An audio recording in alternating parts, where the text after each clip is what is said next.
look at the bigger picture. This is the possibility that you could be away for this length of time. And that just freaked me right out. I'm like, I'm not going to do it. I'm not going to go for that length of time. I'm going to miss yada, yada, yada. Can't do that. Don't want to do that. Not prepared to do that. But in the back of my mind, I'm thinking, shit, I'm going to have to, I'd be silly to myself. Everyone else is like, yeah, you must do, not everyone else, my family, yes, you must do this. Don't be silly. Let's just take it one step at a time. Don't worry about the what ifs and etc. Just, you know that you need to do this to get through to the next stage. So let's just look at that first, but bear in mind that that's at the back of your mind. That's got to be, you know. And knowing that they were very supportive, and obviously we all sat down and had a chat about it, but it really eased my mind and my thoughts about leaving. Even though it was massive, it was just such a crazy thing to even contemplate that you're going to be doing that and have to do that. I was cross that I had to do that. I was really upset and frustrated that that's what it had come to, and that it was going to mean that I was going to miss so much of my family time that was important this year. And I just thought you have this and then there's that on the other side. And it's such a balancing act that you just got to think, well, it has to balance. There has to be, if it's weighted either way, then you're going to be resentful.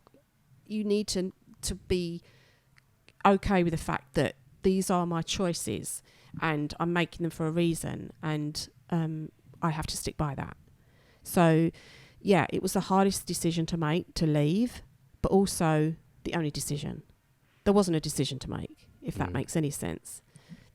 There wasn't an alternative.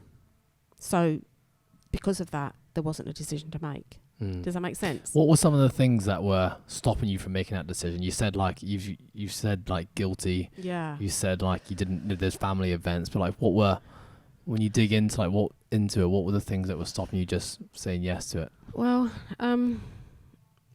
my daughter was in her last year of school, so she was taking exams. She was having to deal with not being at school again because the closures that we had and all the restrictions that we were going through as well. So that wasn't just a smooth ride. She was turning 18, plans for her birthday. I wasn't going to be there for that. Obviously she was going to graduate. I wasn't going to be there for that. There was talk of Taylor coming home for her graduation that she'd missed the previous year because of the COVID restrictions. There was talk about her coming home. I would have missed that.